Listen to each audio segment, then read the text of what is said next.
All right, we are back tonight. Gain structure, audio. It's going to be great. David, take it away. Give us awesomeness. How's everybody doing out there? Once again, my name is Dave. Thank you, John, for letting me do this tonight. Yeah, thanks for coming on tonight. Before I start, I basically wanted to show a few tools that are in my toolbox that I recommend. And you're in the garage, so that is a perfect spot to be talking about tools. Yep. The best friend that you will get, and I will say it will make everybody go in debt, is Home Depot and Lowe's. So be careful. Be very, very careful. I've seen people spend $6,000, $7,000 walking out of there. Yeah. So when I go to set up my shows, especially, even though we're going to jump for a second into lighting, on the bottom of all my lights, I actually label them. I want to know what number they are, so that way when I go to set them up on a truss or wherever, I know what fixture it belongs to. This blue tape, painter's tape. Yeah. Never leaves a mark anywhere. Best friend. And a Sharpie. Always keep Sharpies in your tool bins. Best friend. Second best friend with that, scissors.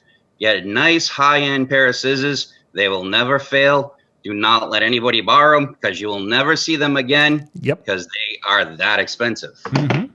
All my cables have this. They're all different colored tapes. I will show that to you real quick. I have two cables right here. DMX cables, when you buy them, they usually come color-coded with blue. Yep. So I label my own when I make them or I buy them. I label them with blue tape. And my audio always gets a red. My miscellaneous that can be used both ways goes white. So those are my biggest best friends, along with this guy. Uh-oh. I think we froze up. I wonder if that tipped and hit the keyboard, and that caused it to pause on us here. We will see if David bounces back. Actually, we're going to take a second here. We'll run this spot, and we'll be right back here, gang.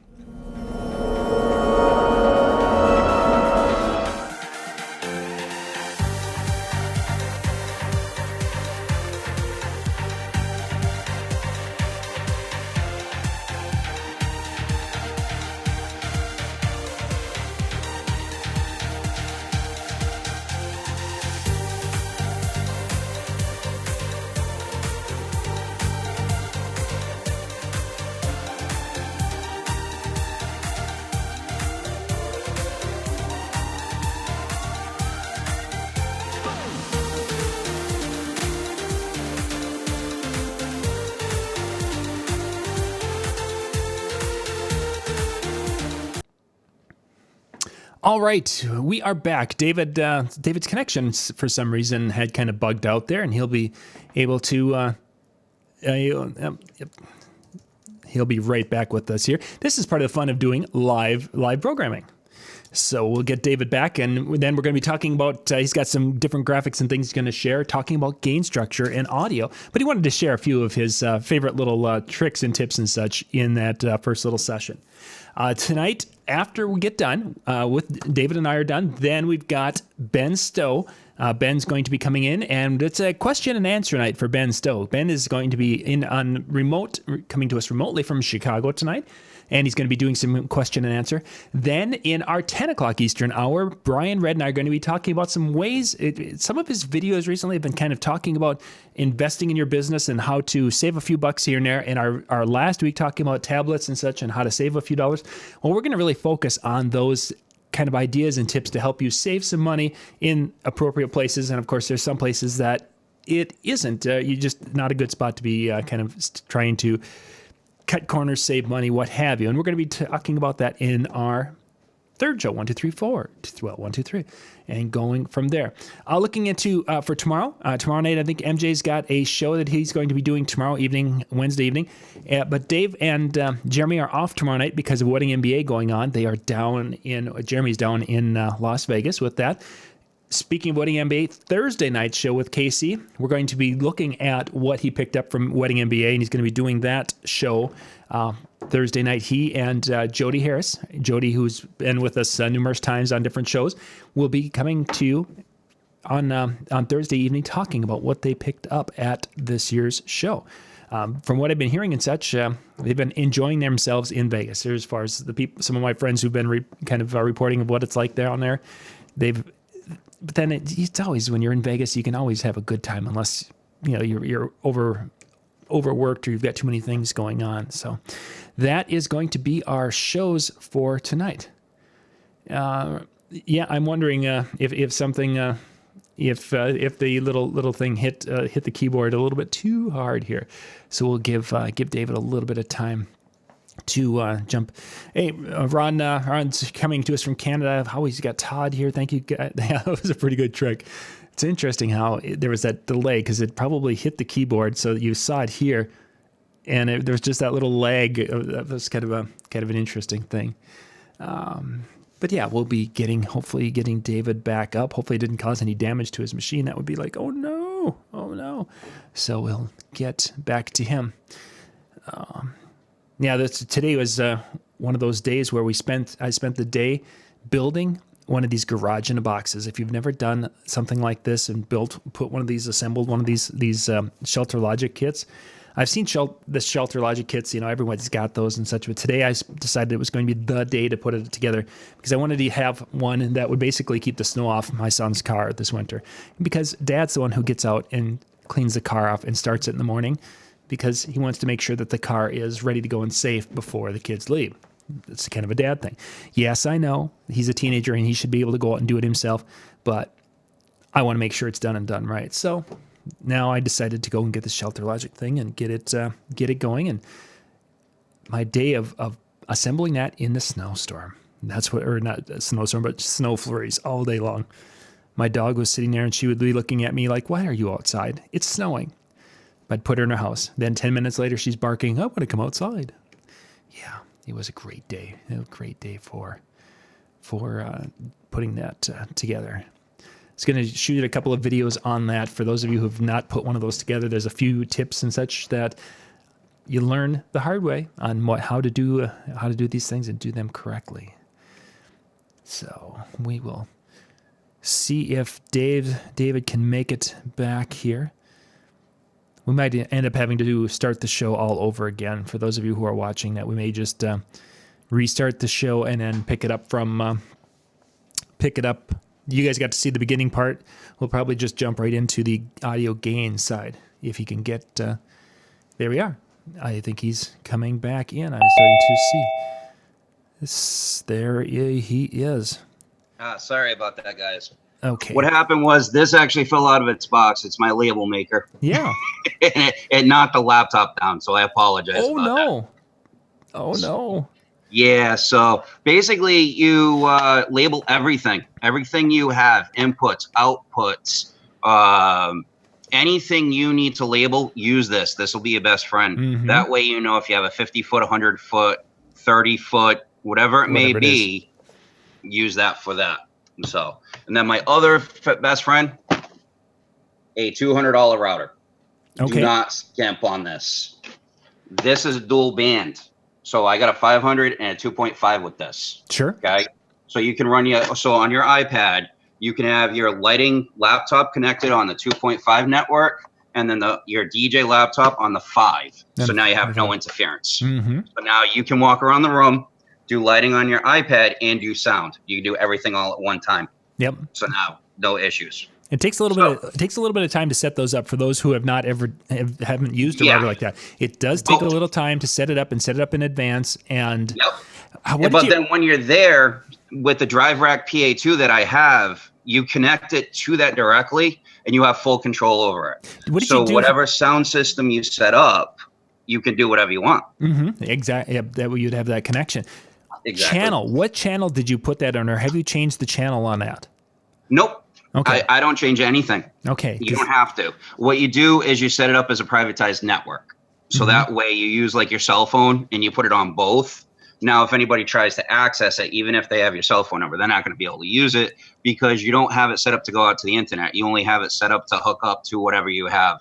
So whatever your laptops are and stuff like that. And even then there's no access because you turn off the file sharing within your computer. Sure. Yep. And that's pretty much what I have done. But there's a couple of venues that when you start a router, generally they're choosing, was it 1 through 11, I think, or 1 through 12 is what the channels are. And I found that I've had issues because my band, or it just was like, not a good connection. And I moved myself down into like 9 or 10. And I have not had any problem whatsoever. And I had the same thing with the ADJ Airstream bridge. So just something, if you guys are using something like that and you're having this, like, why am I've got this, like, I'm over here and it's like I lose connection. I can see it. It could be a channel issue. Okay. Yes, it is. Mine I don't have changed because, like I said, most venues don't have 5 gigahertz. They're going to be running 2.5. True. Yep, everything's 2.4. Yeah. Yep. So that's why I said don't skimp on the router. There's guys out there, they sell them at Home Depot. They have the Nighthawk. That's an $800 router. Oh my goodness. Yeah, but the Nighthawk though gives you like a mile coverage range, and that's more for like live sound. You know what I mean? Where you're gonna put it up on stage, and you're a good 400 or 500 feet away from the stage, and you want your console to go to a wireless network, so the musicians on stage could actually do their own monitor mix. So like on your phone or your tablet, they can have it on their stand and they can do their in-ears or they can do their flow wedges that way. And then you basically dial in just a little bit for them, give them access to it, and you're done doing monitors for the day. Now you're just mixing the band. Excellent. Nighthawk, you said that was? Yes, Nighthawk. I have not heard of that one. I'm gonna have to. I'll have to. Yeah, it's they sell different models. Home Depot. The one that I know that Home Depot has, I think, is like 300 or 400. Okay. So, and the thing is, the routers have gotten smaller too. It's actually smaller than the keyboard on my laptop. Yes. And I have a 17-inch Asus gaming laptop. So you can imagine if I placed it right on top of it, how big it would physically be. Yeah. It's actually tiny. So, and that's the cool thing. If you have a facade, which I always recommend people to have, you can actually leave it right there, right out in the open, and you'll have no issues with it. So, but let's get into the actual subject that we're here for. Yeah, let's do it. Let's jump. All right. So now everybody should be able to see this. Yep. This is the rear image of what is the DriveRack PA2, one of the best devices you can have as a DJ. I understand most DJs don't want to have the hassle of doing this. Where this comes into play to save you time, effort, and energy is if you're playing the same rooms constantly and you're having issues, this actually has a feedback destroyer built into it. And it also has a compressor. You have to learn. You have to play with it. I said for a long time, I swore I would never get one. Guess what? I can't DJ without it now. And there's a reason for that. It's because I don't have to worry about blowing my subs. I don't have to worry about blowing my tops. I can actually redline my MCX 8000 and the input doesn't even clip. Just because of the configuration I have. Okay. I actually tell it to put a compressor on my left and right main ends, which that's what number 5 is. That's my left and rights. Right here, if you notice in the middle, this number 6. There's 2 little buttons right there. It says +4 dB or -10 dB. I have another image I'm going to show you. Different controllers have different outputs. So depending upon what you have, you may have a +4, you might have a -10. I was telling John before the show that if you have it set to +4 in your controller, even though it has -10, it's not going to give -10. It's actually, if that switch is set to +4, you're actually going to get +4 dB on the input side. Okay. So technically, even with the compressor on, you could actually go into distortion, or otherwise known as clipping. And that is not good at all, because if you're starting your signal off on clipping, you're already getting you're going to get a bad signal on these right here, on all 4 of the 6 outputs that you have. Yeah, so it only gets worse as it goes, for sure. Yes, exactly. And then you're actually introducing, as you start adding a compressor and EQ and all that, you start adding more noise to everything, and it just gets worse and worse and worse. And people wonder why, when a compressor kicks in sometimes, why they're losing sound. And that's because they have what's called the knee of the compressor set too high. So explain what the knee is if you can for us, please. The knee, basically what it does is, a compressor is like this, okay? This is where the signal is not going to go past. It's like a wall. Yep. Okay? So your signal's here, And what happens is as soon as it hits this, it pushes it back down. Okay. If the knee is set too low, it'll actually do this. It'll actually drop it off real drastically. Mm-hmm. And when that happens, you lose sound completely. It'll actually cut the sound out. Oh. Yeah. So that's why a lot of times people try compressors and they like Tony Fernandez, I believe his name is. Me and him have had discussions at length, and he's totally right in the way he does his system. He doesn't want to use a drive rack because he wants to touch all his knobs. Sure. And that's fine. He actually has a compressor. He has a BBE. There's a big argument over the BBE, what it does, how it does it, if it's good for live sound. And you know what? If it colors it and does what you want it to do, there's no harm to have it. Mm-hmm. You know? So for me, having the MCX 8000 and I have a -10 coming off my board, I have that input set to -10. Okay. Okay. So now I've got a match gain automatically. As long as I'm not distorting off my master, I automatically have a -10 input. So now I've got that perfect gain starting off. No issues with that going from there. So now right here, this is actually directly from the manual, and it tells you, you select which version that you want for what's going to be coming in. Mm-hmm. So it actually even says it, a mixer or device which operates at a lower consumer level, such as some DJ mixers or consumer devices with unbalanced output connectors, such as RCAs. If you're not sure what the nominal output operating level of your mixer is, check the product's manual. Okay, so right within your own manual, you can see what the output is. So if I skip the next one, you can see it right there. What does it say? +4. Mm-hmm. So by me setting it to -10, I actually get a lower level signal. Does that make sense? Okay. So instead of doing the +4, what happens is if I clip, and it actually pushes the compressor harder, and it actually gives you that distortion I was talking about. So now by me having my drive rack set to -10 on the input side, even though it puts out +4 at unity, I don't have to worry about it having all that extra distortion or clipping. Gotcha.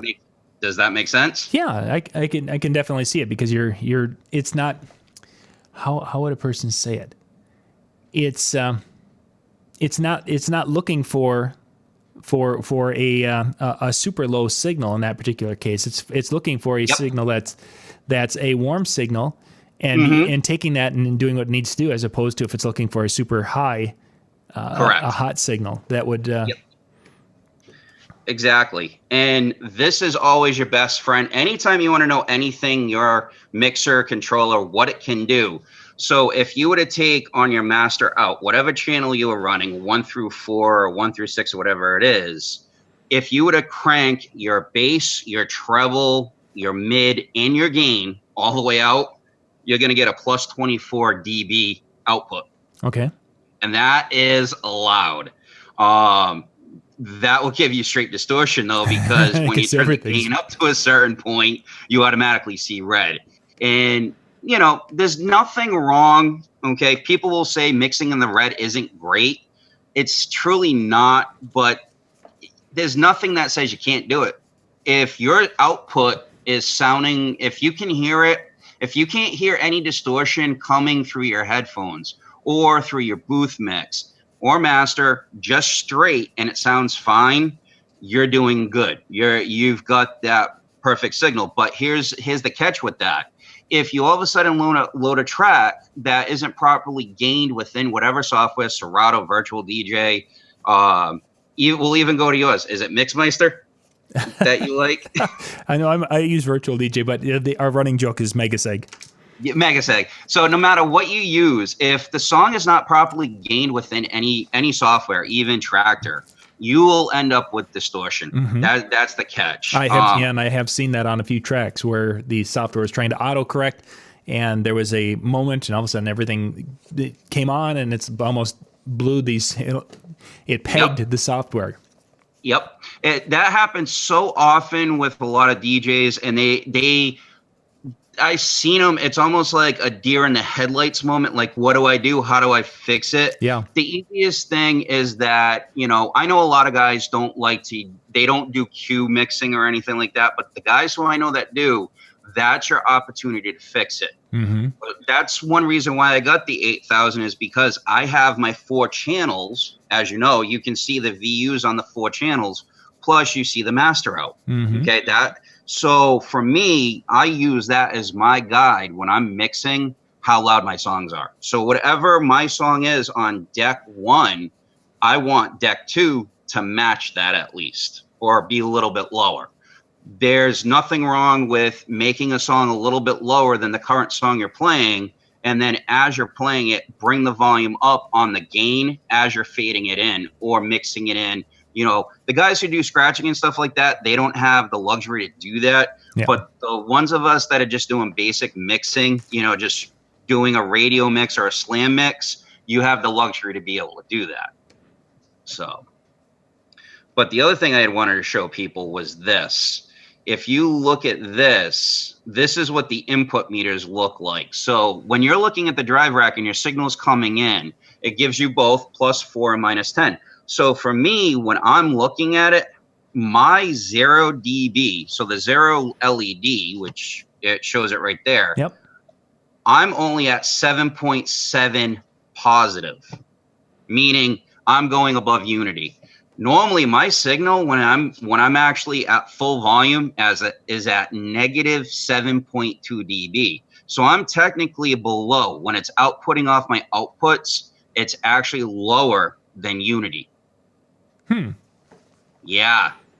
So then you're just, there's that much more space. I have headroom, that much more headroom. Yeah. And if I'm listening and I'm walking the room like you should, this is one argument I have with wedding DJs all the time. They say they don't want to leave behind the console once they get into open dancing. But guess what? My opinion is if you're not walking the room at least once every half hour, you're not doing your job. Because like last night, you guys were talking about having hot spots with music and blowing grandma away at different moments and times. Well, that's where that 7.2 can help you. I see guys just crank their speakers, and then next thing you know, they're wondering why they're standing on the edge of the dance floor getting blown away. You can't. I use K10s for most of my gigs. Mm-hmm. I put them at 0 dB right on the back. Automatically, I go to 0 dB. Now, my control is the drive rack.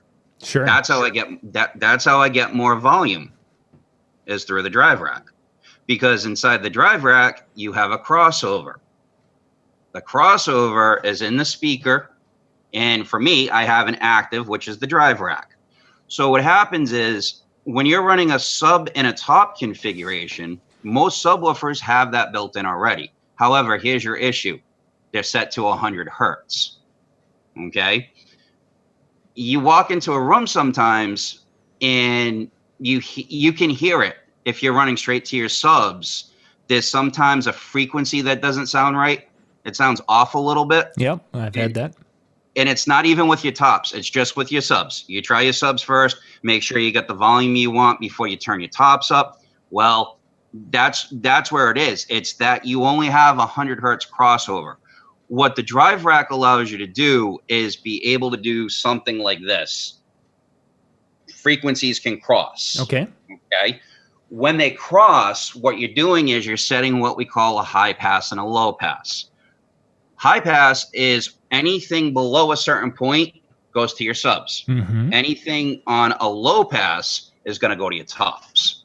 So if you cross them at a certain frequency, so say you set your subs up and you're listening to it and you're using the drive rack, you can turn around and go in and you can then change that 100 hertz.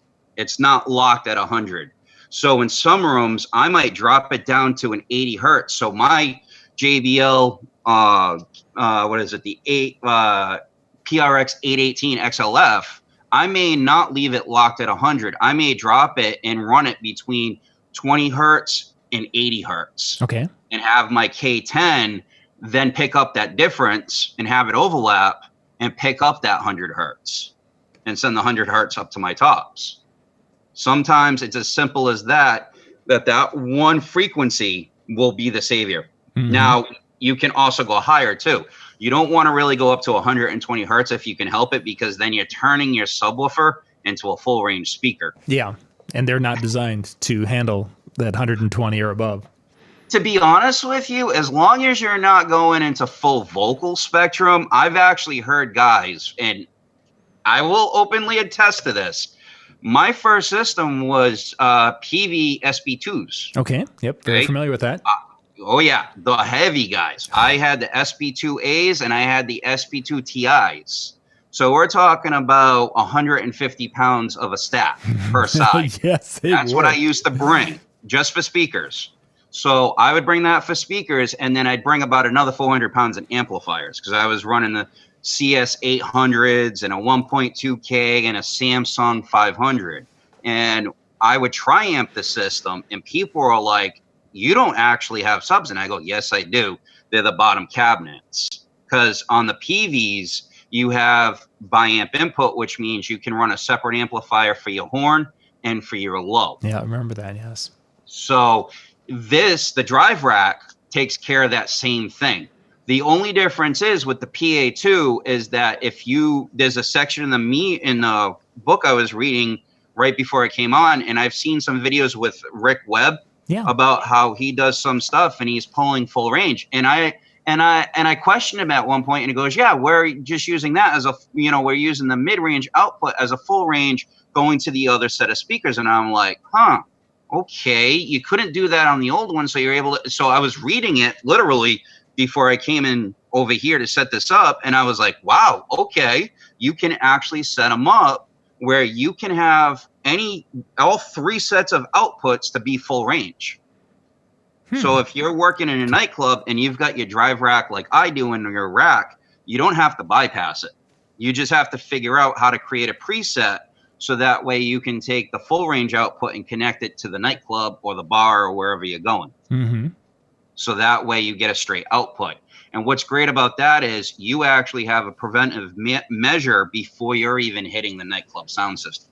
You can actually stop your own songs from peaking and causing issues to their equipment. Which would definitely be beneficial. They would love that. Yeah. They'll appreciate that. Oh, yeah. So with that, do you have any questions about that? So when you were talking, of course, about you're using the K10s right now. Yeah. With your system. Are you on the speaker themselves, then you must have the top set for full range. You don't do anything for rolling off on those at all, do you? No, I don't. I actually, depending upon the gig, I'll be honest, depending upon the gig will depend upon the setting I use. Most of the time it's on normal, but here's a trick. On the back of it, you actually have a normal mode and you have a vocal boost. Okay. Have you ever tried the vocal boost before? I have. I've worked with different that have a variation of that. Yep. Okay. The vocal boost allows you, if you're at the moment in time when you're about to do speeches, guess what I do? Right before I start introducing the bride and groom, I walk over to my K10s and I hit that switch. Sure. I push it into vocal boost. The reason why is it's going to make the vocals of your music and you talking on that mic, it's going to bring that mid-range up a little bit in your horns.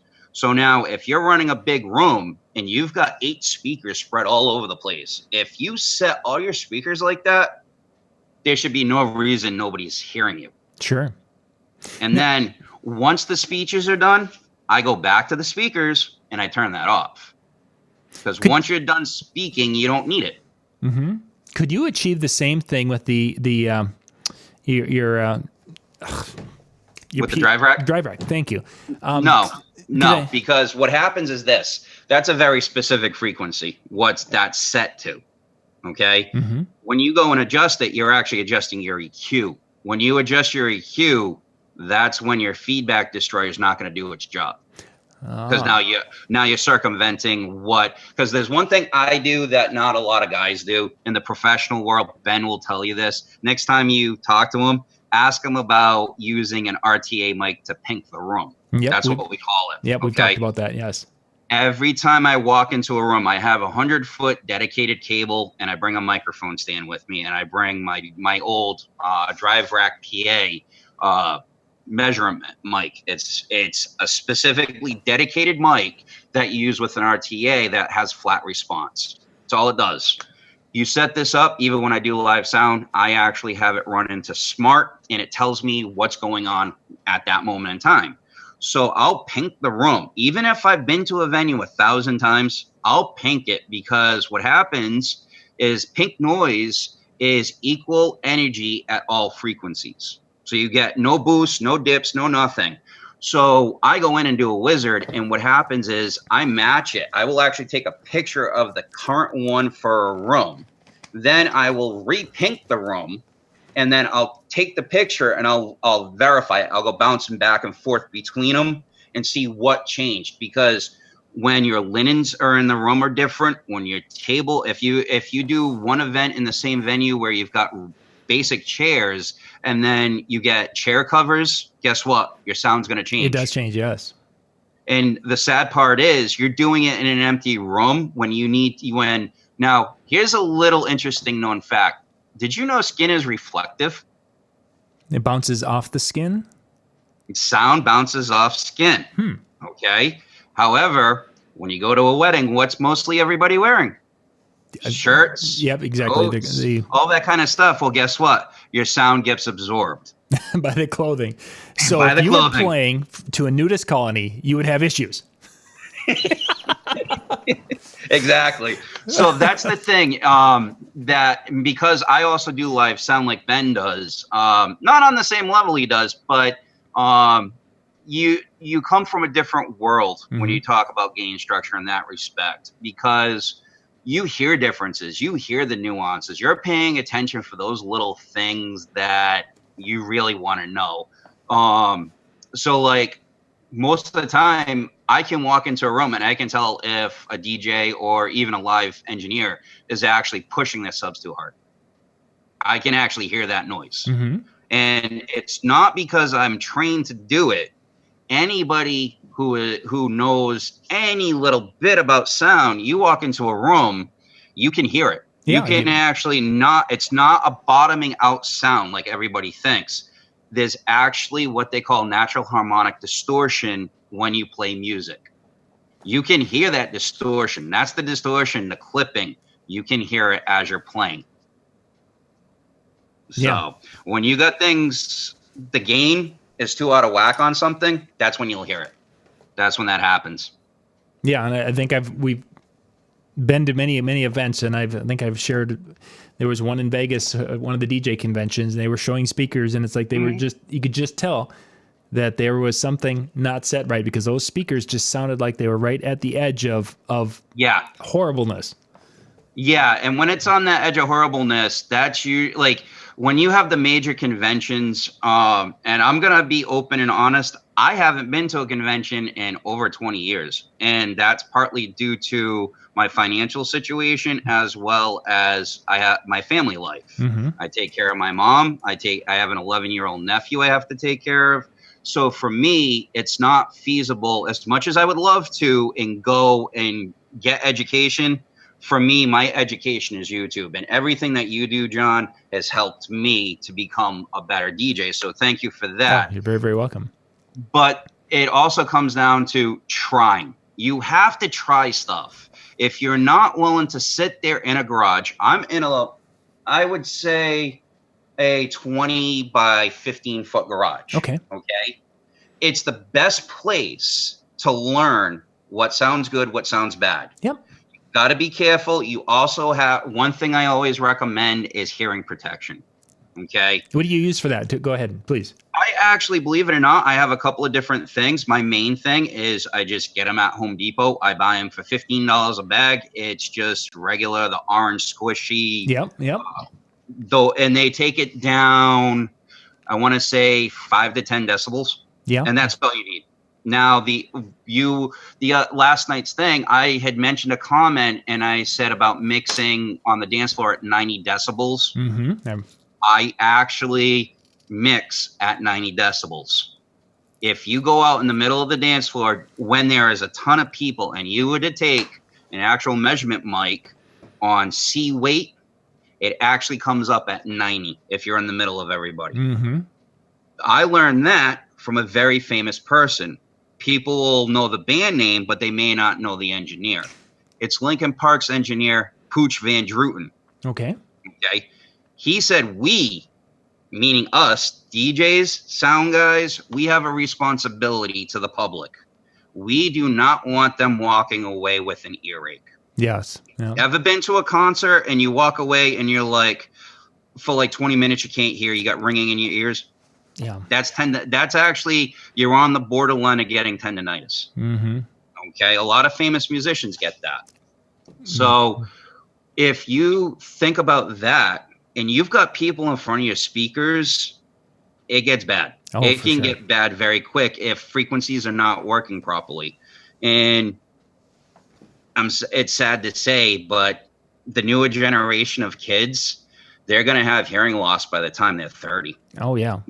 With earbuds and cancellation stuff, they're going, I've heard people on subways, I could hear their earbuds and I'm 15 feet away from them. Yeah, that's crazy. And yeah, my hearing, of course, I have lost some frequencies. That's from years of lawn mowing as a kid and then DJing as an adult. If I could go back and change that, yeah, my children live with hearing protection. It's part of their repertoire, but you see so many, as you say, with the headphones that are just blaring so loud, or they're driving their car and I can hear their car 6 cars away. Yeah. I mean, there's nothing wrong. I'll be honest with you. Even I'm guilty of it. There's nothing wrong with having that guilty pleasure. And that's where the CD I showed you, this is my new guilty pleasure. I went to see it on Sunday. I went shopping on Monday and there it was in front of me for $11. I'm like, how can I not resist to buy it? Because there's a lot of great material that was done by Bradley Cooper and Lady Gaga. So I'm like, this is going to be a DJ thing, double whammy for me. Yep. That first song that the movie opens up with, Black Eyes, what do you think I did? I cranked it. Yeah. But the thing is, though, certain songs as we all know, take you to a certain moment in time. I'm a fan of Van Halen. Okay. I started playing guitar because of him. That reminds me of that. Sure. And when I heard it in the movie, I'm like, wow, this is different. And then when you hear the actual, even though it's live from Coachella, that's where they recorded it. Because I've been watching videos to learn about it. Believe it or not, Willie Nelson's son is the backing band. Yeah. So that tells you how good of the music is on it. But if you sit in a place like a car and you turn it up a little bit while you're driving, listen to it and train your ear to what it sounds like. Then turn around and play on the equipment that we have. Okay. You can actually hear it. You don't want to match it to what the car sounded like. You want to take a pair of headphones that you love, Sennheisers, Bose, whatever. You want to get to know it on that. Then you want to match your sound system to those headphones. Yes. That's how you know you now have the right kind of sound. You've got things kind of set. And that is a trick from Dave Rat. He's actually owns a company called Rat Systems out in California. He's the #1 guy to go to for stuff. He has the most expensive sound system in the world. Wow. It's made, and this is going to blow a lot of people's minds. It's made by Eevee. Yeah. Really? Another brand we love, right? Yeah. Everybody loves that. It's called Anya. It's actually when Tom Petty toured and he was doing baseball stadiums, they say to this day, he's the only one at Boston's Fenway Park people could hear. Because he toured, he knew about sound. He actually asked Dave Rat to provide him with the Anya system. To give you an idea, 40 cabinets of that is about $280,000 for a rental cost. Yeah. Oh, wow. Because it's a self-contained system. If you do watch videos on it on YouTube, you can learn about it. And it's an awesome system to learn about. to see how EV creates the Evolve 50.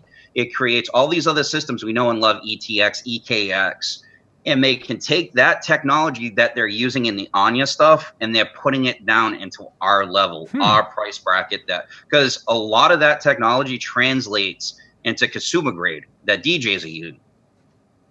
So that's where we get, when you go into the back of the cabinets and you've got DSP configurations, it comes from touring speakers. That's what that is. And then they've just kind of translated it down for our uses and such. Interesting. Yeah, all the companies are doing it because they realized not just DJs, but local sound guys, they need more. Because some guys are walking in, like I said, without a drive rack. And they're just setting up that basic configuration of, I've got one sub, or I've got two, or I've even seen some local bands walk in with 6 subwoofers. But here's the cool thing. They only bring 4 tops. Why? Because tops are more direct. It's what we call a point source. Where you point it, it's going to go. You do have a spread on a cabinet, anything from that to that. So when you put 2 side by side, and if there's an angle on your speaker cabinets and you put them side by side, you ever notice what happens? I've had some they get cancellation. A sort of angle, right? Mm-hmm. You ever notice when you go see a concert what happens?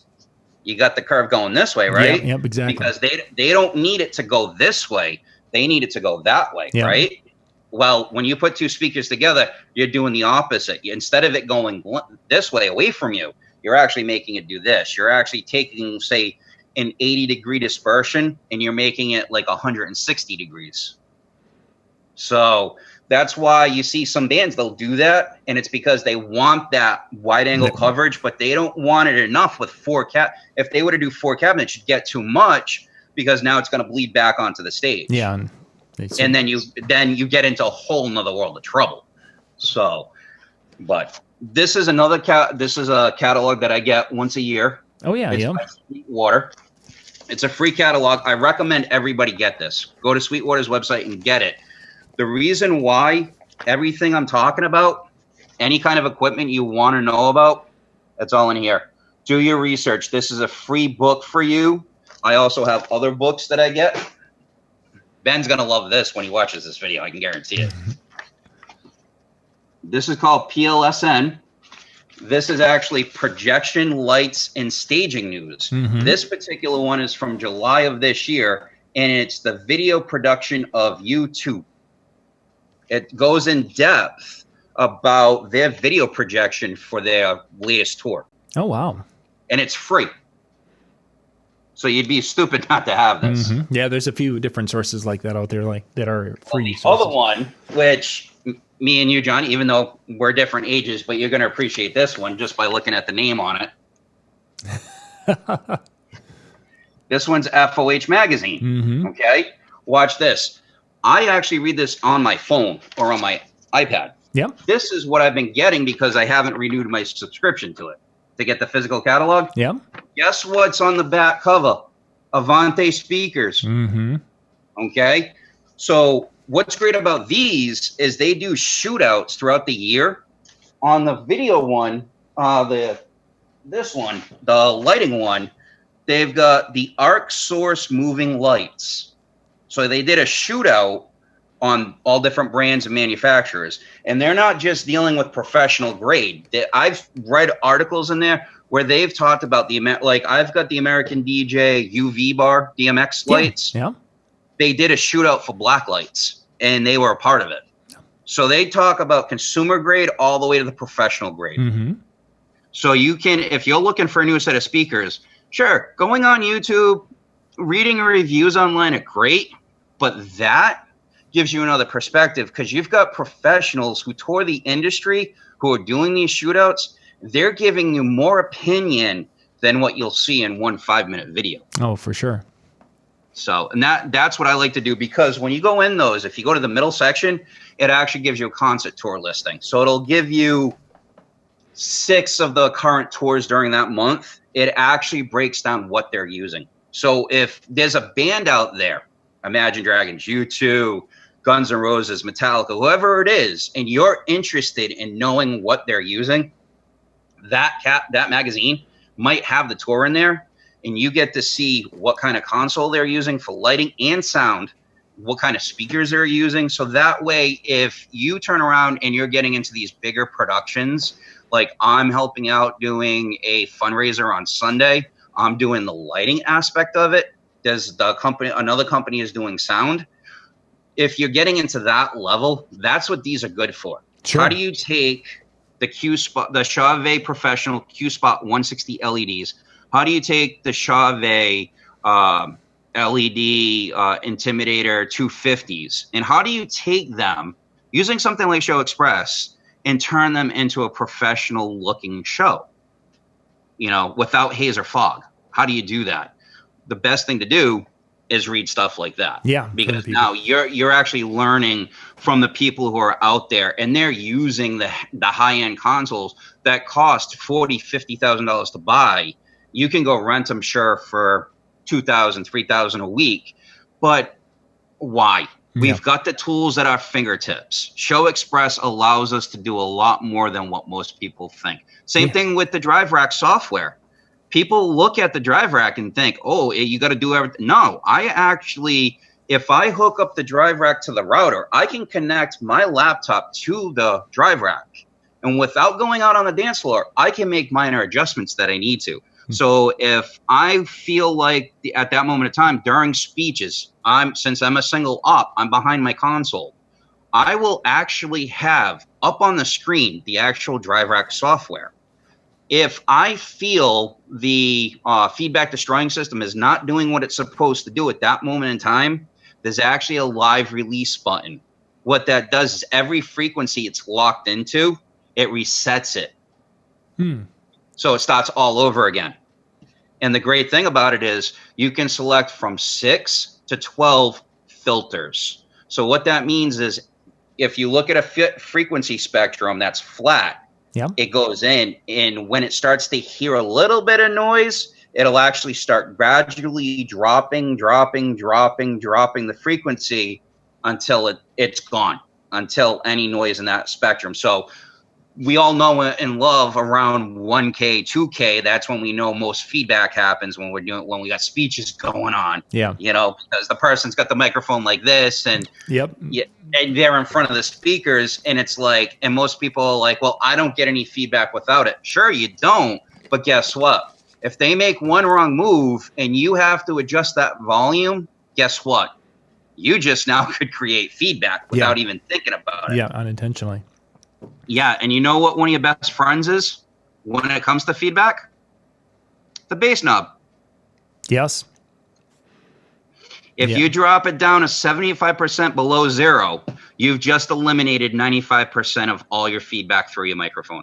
And that is referring to the bass taking out that high-pitched squeal as the microphone and everything are trying to compensate. And people are like, oh, I don't hear a bass rumble on feedback. No, it's tied together, but it's not bass that it's feeding back. It's compensating. It's a weird world. It's so interesting. I don't own one, but a buddy of mine let me borrow an oscilloscope for car audio. Okay. So it's just 2 leads. I took a regular XLR cable like this. Yeah. I actually did something you're not supposed to do. I peeled it. I literally peeled it so it's just the 2 wires with the ground, okay? I took the probes and I put it on the positive and the negative. I watched feedback from 0 feedback to feedback. Now, when you see it, you almost, let's put it this way, I almost did number 2. Just seeing it on a screen to see how it will grow from being this big to this big in a millisecond. Yes, quickly. Yay, feedback. Yeah. It's so amazing how fast feedback will bite you. And that's why, sure, it's great to have a 31 band EQ in your rack. And for bigger systems, like I was saying earlier, Tony, he has a Nexo system. He's got to run certain gear with a system like that. You've got to have an EQ. You've got to have a crossover. Everything has to be broken out because you're running a higher end type of speaker because it wants all that separate stuff. Sure. However, when you're running like what we do, the Evolve 50 and stuff like that, the DriveRack is your answer. It will save you that legwork of you hand the microphone off and you've got 5 speeches that have got to be handled. Now, when you have assistants, who's the one who knows sound the best? Is it you or is it your assistant? Most likely me over an assistant. Yeah. Exactly. So now here's the nice trick. This is why I recommend getting the router I just showed you guys. Is because you can take your phone, you could take your iPad, connect the app. So you could be standing off to the side while pictures are being taken, and guess what you have in your hand? You have control over your DriveRack now. So you can actually listen, which we need to with our ears. If you start to hear frequencies while your assistant's making adjustments, you can go in to where the EQ section is, and then you can make minute adjustments on top of it. So that way you're even doing even more. And I've done that. Even being a single op, I walk away from my console. When the speeches are being done, I walk away from it because you know what? I want that microphone back, because one of my secrets to getting a big applause before we even kick dinner off is that I do a first kiss. Okay? So as soon as the speeches are done, the toasts are done, I usually work with my wife on the photography. She's the other half of the business, hence flash and dance photography and DJ service. There you go. I see that. So when we're working together, she knows I do this. So she's already key to it. The bride and groom know about it, but the guests don't know about it. And I always say, ladies and gentlemen, we're missing the biggest thing of the night, the first official kiss to kick off the reception. I also verify that the bride and groom are okay with the clanging of the glasses, or do they want people to get up and sing a love song or some type? However, Or is the venue okay with it? Because some venues hate the glasses because they're afraid that somebody's going to break one.